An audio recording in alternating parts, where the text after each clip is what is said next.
Hello, everyone. This is Xander Brauffel, Director of Marketing Ops at CS2 Marketing with the Forward Thinking Podcast. Joining me again today is Charlie and Crissy. Thank you so much for joining me today. Yeah. How are you two doing? Good. Excellent. Good. It's getting chillier here in San Jose. Definitely doesn't compete with Minnesota, so I won't complain. I don't have snow yet, so I'm okay. I'm excited about this topic. I Me feel too. like we talk about this quite a lot internally, and we haven't actually done a podcast on PLG yet in forward thinking, maybe. I don't think we have done one, right? I don't think so. So, No. yeah, excited to dig in. Great topic. Today, what we're going to be focusing on is really kind of highlighting where sales-led companies can sometimes go wrong when they move over to a product-led growth strategy. So, to start off, just in case, since this is really one of the first podcasts that we're diving into PLG, product-led growth, it's in the name. It is a go-to-market strategy where the product is leading the engagement for landing new customers and expanding existing customers. It's a very different go-to-market strategy than sales-led, where you are, having an SDR team follow up as quick as possible. Instead, what you're doing is you're letting the product do a lot of the work for you, and you are, bringing in that sales team to help facilitate the transaction and find other ways to continue to enable the buyer using the product. So yeah, let's jump in. Where have you seen some clients go wrong when establishing the PLG strategies? Yeah, I can first start. And I have to say, I don't know what it is about PLG. Maybe it's just the name PLG, but just sounds cool. So I feel like sometimes it's like a topic that everyone's just really interested in, even if your company's not doing it. I think because it's like a dream for marketers. We can skip this sales team. No. No, but really I think though it still needs to be demystified. I think for even people who are, traditionally sales led. So and I'll talk through maybe the first one, but when we think about where companies go wrong when trying to launch a PLG strategy, I think especially sales led, that's what we want to focus on, because where we really focus with companies is they're traditionally sales led, and then we're seeing them go product led, and we're helping support them on the strategy side, the operations side, and the analytics side of that. So this is where we see kind of most of the pain. If the people start out PLG, they usually have a strong team who is already well versed in it. And get the resources. But when it's the opposite, that's where we tend to see some companies kind of go astray because they just really can't differentiate. So, I think the first one is kind of it seems obvious, but it just happens a lot. But really, they just send over leads to sales too quickly. So it defeats the purpose, right? It's called product led, versus sales led. It's not sales led, but for some reason, I think with companies, they're still maybe. Can you define lead in this context? Because it's very different than I think what people would think of as a lead. Yeah, and when we say lead, we're talking about there's a true definition between something that's sales ready. In this case, for PLG, it's typically a PQL that you've really set, they've, hit a milestone. And usually that means there's enough activity there, or there's been a purchase there, or there's been enough people at the company and so it could even just be more than one lead. It could be an account. I'd also jump in just to say, just be really clear, someone's actually signed up for your product. Right. And then so it's not just they've just done some activity, marketing activity. This is someone's truly signed up for your product on a free trial, maybe even paying, hit a milestone, and then that therefore dictates the sales conversation. Versus an MQL or a more sales-led motion, they haven't signed up for your product yet. To sign up for your product, they have to speak to sales. So therefore, we're gathering marketing engagements, deciding when to send them to sales, then sales tries to sell to them. Yeah, exactly. Yeah. I needed that, so thank you. I was skipping far ahead, like 4 steps, I think. But just to make that really clear, and I think one of the things that really gets in the way of that is the the mentality of kind of like thinking of it as like an MQL model, but then applying that to PQL. So the barrier for entry to like who becomes a PQL could just be signing up for your product. That's not really product led. Like that's just someone who just entered, the tool. And if you're using sales resources to then nurture that person along, follow up on them, one, it's too early, but then the second, you're not really doing what the whole go-to-market strategy was meant to do. It's very much to be a low touch and something that could be self-served.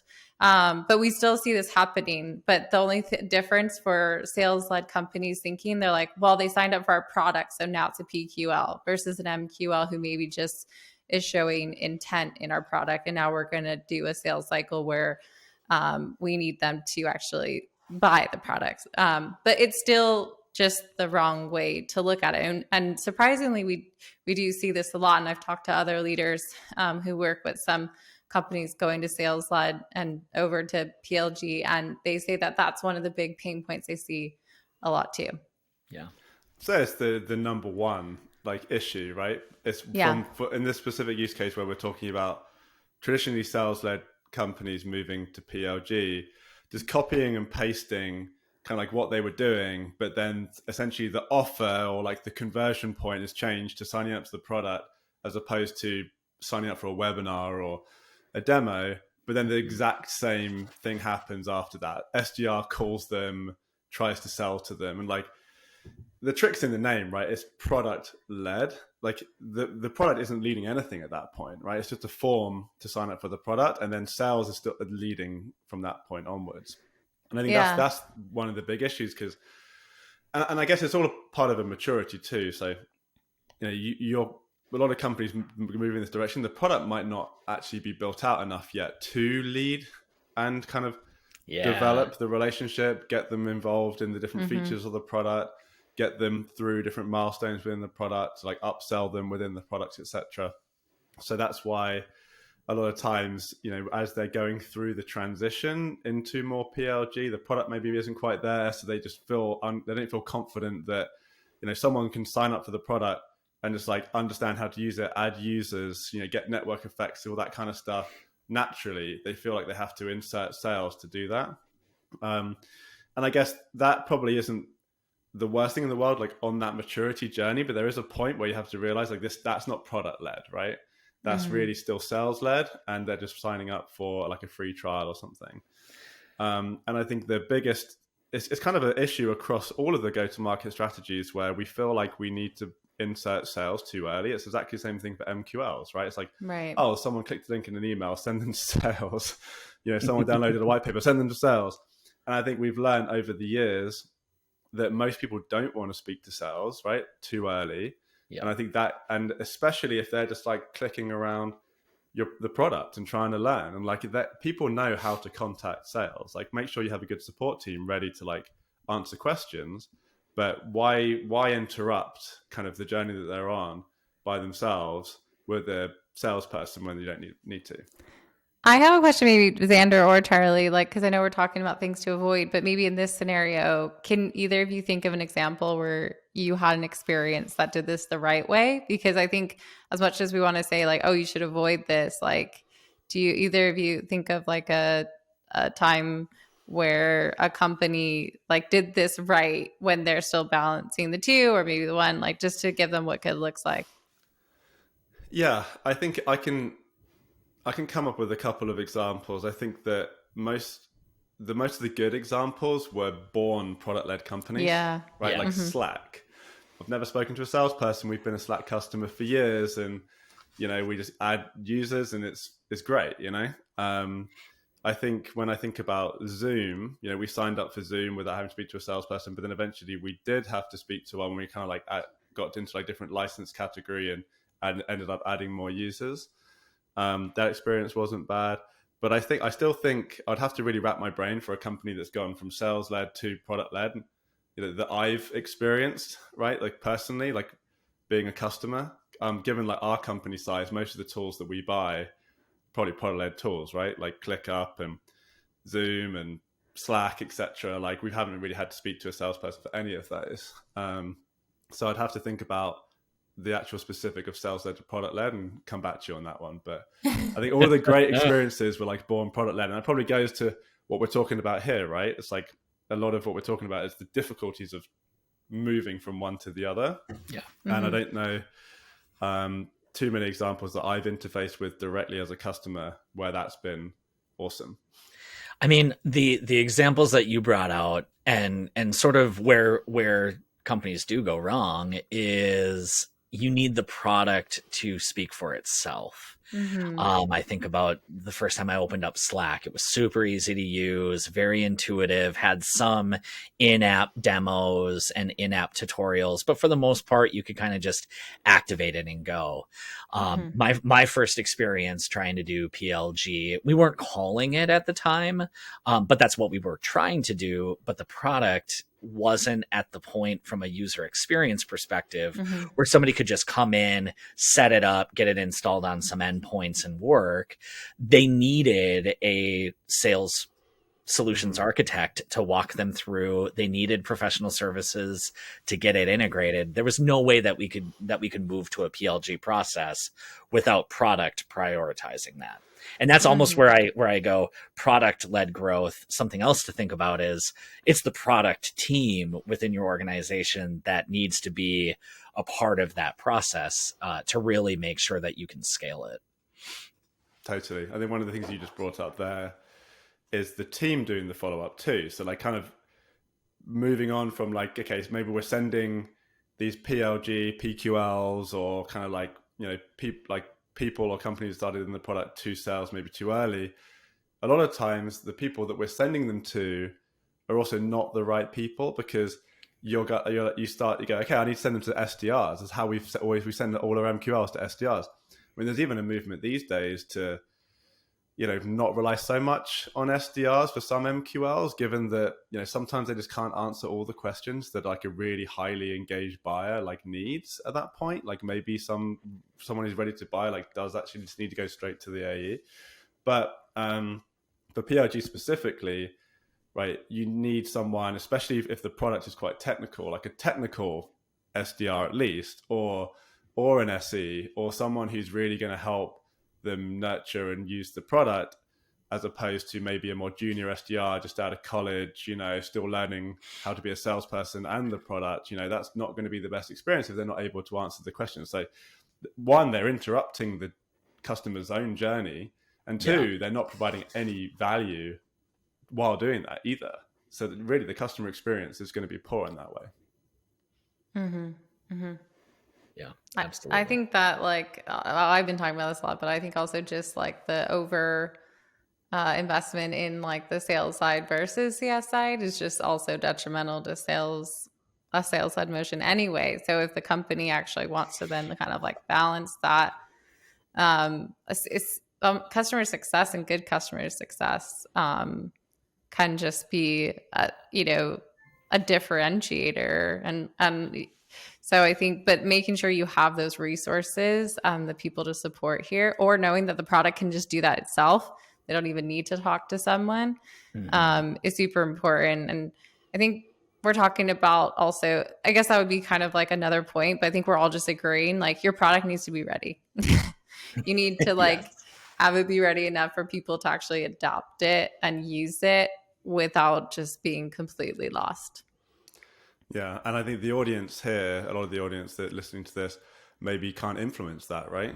Right. Because we're marketing, RevOps people, marketers, we're not the ones designing the product necessarily, or we can provide input, but we're not really owning that whole product roadmap. So it could be a difficult thing. Like if you're being tasked to do PLG, but the product's not ready. I mean, any advice that you two would have there? I mean, that's tough, right? Because you're trying to do product led, but your product can't lead. Yeah. What do you do? Yeah, I mean, I think that depending on what your organization's culture is like, this is a great opportunity to engage with the product team. They're probably, a lot of product teams, they're just focused on, what is my customer getting? What is my customer getting?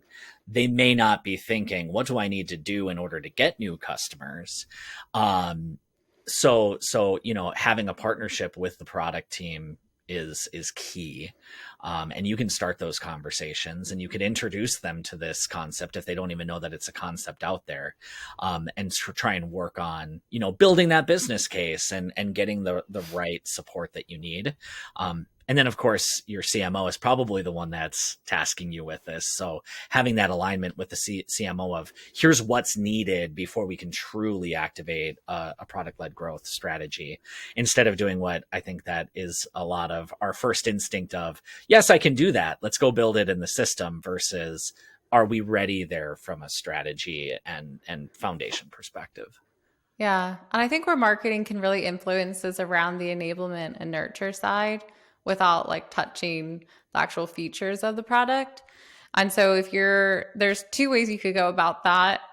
If you can't invest in a tool that's within your product, like an app queues or a Pendo or something like that, that could be first where you could discuss and look, because that's great because it's within the product. But if it's not, it could be a way then to figure out, okay, we're not going to send these leads to sales, but maybe there's something marketing can really do around focusing on nurturing and sending content that's really going to help them and around like their jobs to be done. That's a good thing for any marketer to kind of learn about, like, because that's a main focus that like product, marketers and engineers and stuff think about with, is like the jobs to be done. Like, what are those things that they're going to need to do to get there? And it's usually a pain point behind it. So you can kind of like lead with talking about those pain points, show and highlight how your product solves that, and make it really clear, maybe like link out to simple documentation. You could do that even through a drip nurture after they've signed up.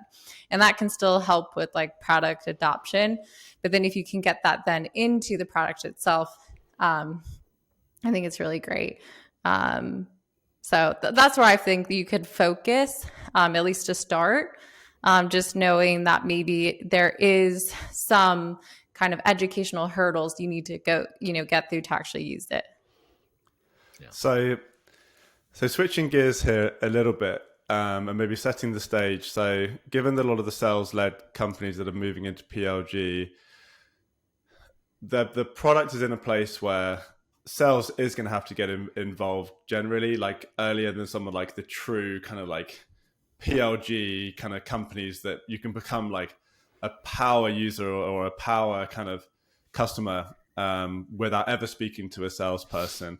But a lot of the sales-led companies moving into that kind of, the PLG motion is still always a lead up to sales, like for most of their buyers who are really going to take it seriously being a customer. And part of that is like this bottoms up approach, right? Where you get like loads of people within the company kind of distributed using the product. So then you go to the CFO and go, look, everyone's already using this product. Let's get you an enterprise license and subscription for this product. And it's kind of the classic strategy. So there's always going to, so in that way, there's always a, the goal is to always kind of get a salesperson involved at the right time. So therefore, that's where things kind of really enter our world, where your go-to-market systems and your people process and everything needs to be thought about. So from the go-to-market systems within marketing and sales. So in terms of kind of that process, like what are the things that we see, difficult, or like that people really aren't taking, the most thought through or strategic approach, or maybe just landmines they're treading on, just issues that are coming up?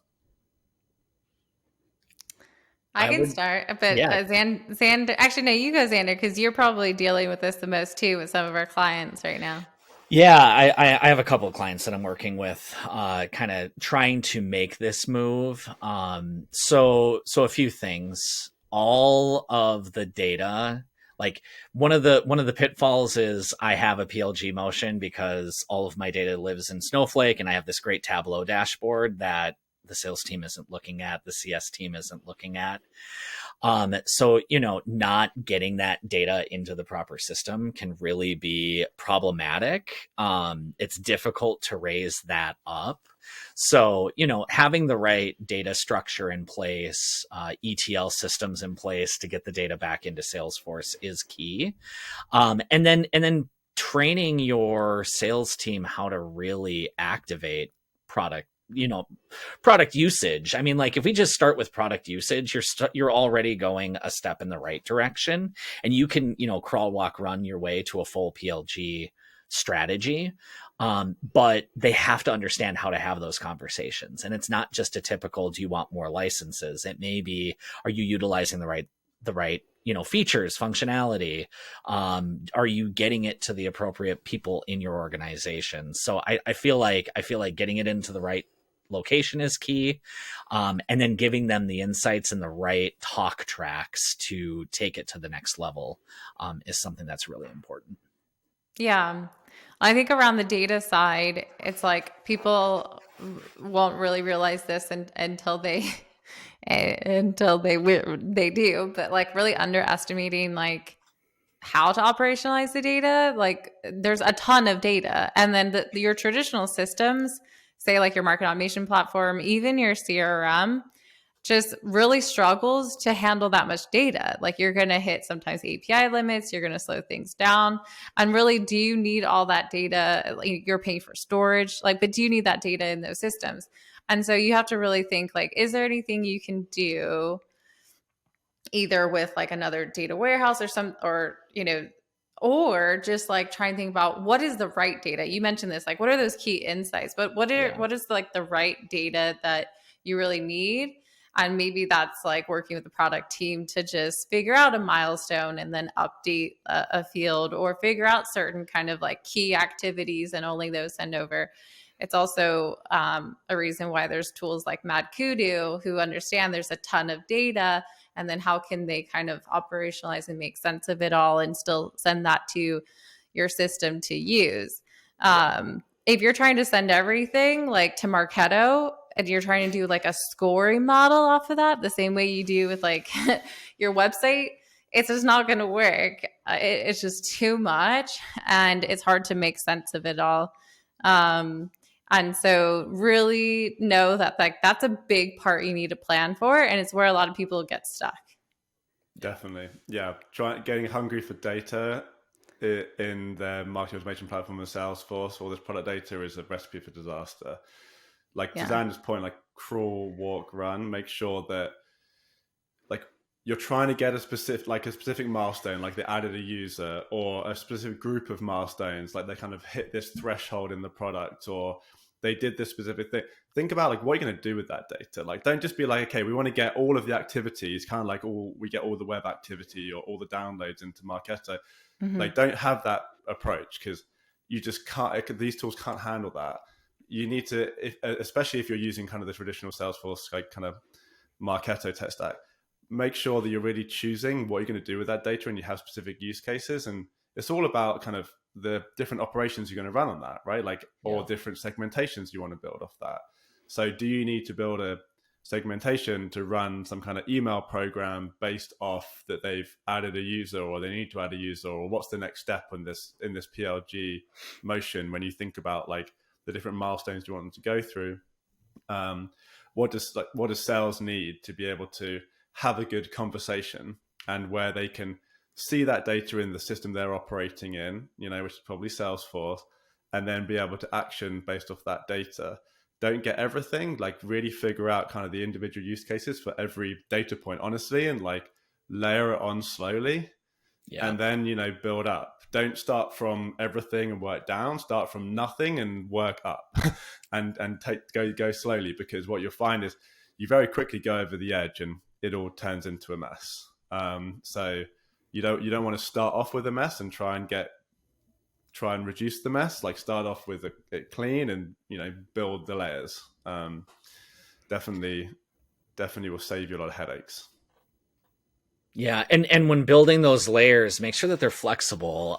Something that we didn't talk about, but like when you're thinking about a sales-led methodology, like we all inherently know what's really good from a marketing activity, what is less valuable, showing less intent. But from a product perspective, it's all new and it's all going to be unique, right? So having a model in place that you can be flexible with, that you can do more experimentation on without having to, do a ton of system change every time that you want to make iterations on that model is key. So if you can do some of that calculation outside of a system and then just bring in the data that people can take action on, you're going to be much better off, whether that's through scoring, stages, things like interesting moment type of data. I have a client that's really trying to do that. Like, here's in plain text what's going on in the product. Makes it very easy for a salesperson to digest and then work with the end user. Totally. I like when things build, but like if you're thinking about your nurture enablement strategy and those jobs to be done and probably how that translates to your app or to your product, you could then take that same approach and go, okay, like, should we be tracking just those specific activities or ones that support that? And then how are we going to get that data? Because another thing is like that, that's also a good way to tie back to, like, are there certain activities where people are just really struggling with? Are there ones that they're doing right away? And then also, are there sequences to those things with your product? Like for Slack, it's likely you're going to start, like, you see what channels they already have and maybe figure out what new channels you want for yourself. And then you just start messaging people, inviting people. But then over time, there's other things you want to add on. And then product, usually your product or the company's product is the same way. And so thinking about that and then what that truly means to be kind of like an adopted user, if you're not relying on just like one transaction to or many transactions or purchases or something to be that. It's all different, but I think that can help build and make it like less complicated and overwhelming too for the marketer. Yeah. I think as well, trying to figure out what is the most, like, prioritizations, like when you're thinking about those layers, prioritizing. Like I had when you asked about a good experience with a company, I had a poor experience recently. I'm not going to name the name, but it's a company that does like document signatures. So we signed up. We're a new client, PLG, like just you can sign up online, and then we're using the product. It has a trial. I put in my credit card because we wanted to continue using the product. And then as the trial was coming to an end, even though I'd put in my credit card, I was getting hammered by sales every single day saying, oh, do you want to speak to me about signing up? And these are all the reasons why you should sign up. And I kind of ignored it for a few days. I'm like, surely they should eventually, like, the systems are going to catch up and like know that I've signed up. But then eventually after a while, I just responded like, I've signed up. Why are you asking me? And it was like, I mean, obviously I get it. Like, I'm not going to get too upset by it. Like these systems are hard, data's hard, databases are hard. But it kind of made me just a little bit disappointed. It just felt like something was wrong. And obviously someone's thought about, okay, we need to have a sales nurture to go out when someone's on the trial. But then they didn't think about how do we make sure that this is only going to people that haven't signed up. So really thinking about kind of what you need to like start a sequence or start kind of some kind of operation, but also stop it, right? Because you need to pivot when people do the next thing and kind of react to that and make sure that whatever you were sending or were doing needs to pick up on changes. So yeah, it's tough. It's tough, but really thinking about it end to end is mandatory and starting small. I want to bring up like just that totally reminded me of like a very tactical thing, but with product-led growth, you're bringing in a lot of records from your product, and it's very easy to start bringing in duplicates and having like more of a mess in a CRM than you're used to. So that is definitely something that companies can get wrong, is not realizing just the tech debt that you're bringing in. And how much more important it is to have that stuff shored up. Because if you're using the product and you're getting irrelevant messaging like Charlie just had, like, I feel like that hurts more than just if you had signed up for a request a demo and we're getting, messages saying, do you want to buy? It's like, I'm already using it. I'm in your product and you don't know that. What else don't you know? What Right. else are you doing that you don't, have under control? So it's key. Yeah. I think also maybe it echoes that like too early, because like you're putting your credit card, but then like assuming that they had thought that you hadn't put in your credit card yet. Maybe they should have waited a bit for you to use it more, put in your credit card, keep using it more. So it's like still that like too early mentality probably as well. Yeah. But also, what was I going to speak to sales about? Like, if the product is literally just like upload a document, send it. Just like and like we're a small company, I have no need to speak to someone. Yeah. It was like the perfect example of like too early and like basically exactly what we've talked about. Too early, salesperson getting involved too early, or like when they don't need to.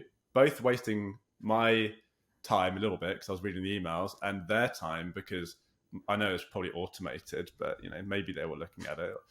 But then also, a bad experience and not having the data really shored up in a way that they can both start the sequence and end the sequence. When they saw that I put in the credit card. So yeah.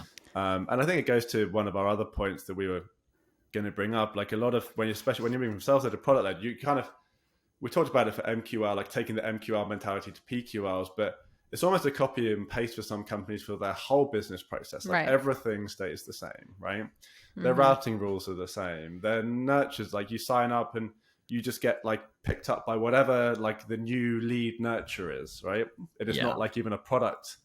It's not even nurture about the product, right? It's just about, thought leadership. And it's like, I don't need thought leadership when I'm in your product, right? I need to learn how to use your product more.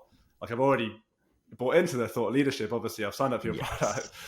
So it's just like really, it is a whole it's a whole nother go-to-market strategy. It's not a bell and whistle to your demand gen strategy. It's something else. And that's why you have to think about it as something else and dedicate a lot of resource to making it different. If you want it to be successful. Yeah. Just to kind of close this out, like this is a lot of work. Can I manage this with my current team? I think no. If you have 100 people on your team, maybe. But... Yeah. If people are if I'm already overwhelmed, can I add this onto my plate? No. And I think that I think as we talked about this for executives, and they underestimate how much like ops resources you need. But like even more so, if you're then planning to add on another go-to-market strategy, you need to think about like who's the marketer for that, who's the marketing ops person to figure it out. Do we actually then need a different skill set on our marketing ops team? You need someone probably skilled in data, like more data warehouses, BI tools, analytics.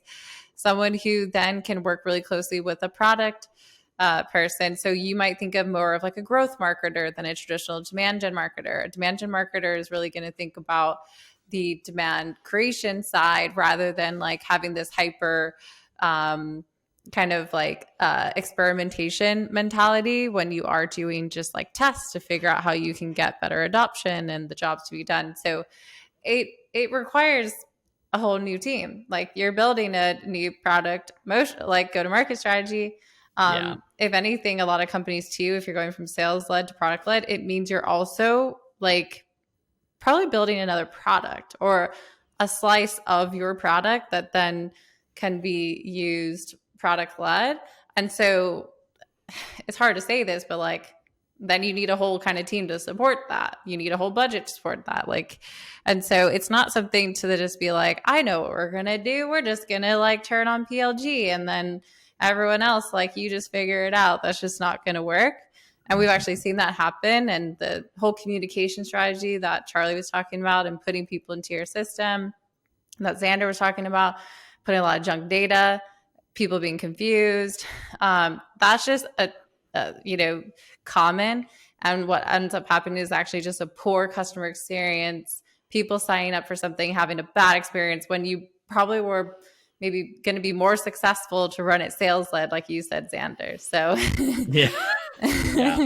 it's tough. I mean, because the ultimate nirvana, if you're going from sales led to product led, is that you probably sales aren't getting involved as early, right? So you maybe Yeah. need less salespeople for that go-to-market strategy. Put all that budget into ops people, Right? Because they're going to be the ones that are going to make this thing work. Because if you think you've got a whole new realms of possibilities with data, you've got a whole new like KPIs with this type of go-to-market strategy, different analytics, different operations, different teams. Like this ops person or team is going to have to not only speak to marketing and sales and SDR, but they're speaking to the product team, the engineering team, the data team, the BI team, like all of these different teams. So it's honestly more work to do PLG than I think it was to do like a demand gen / ABM strategy.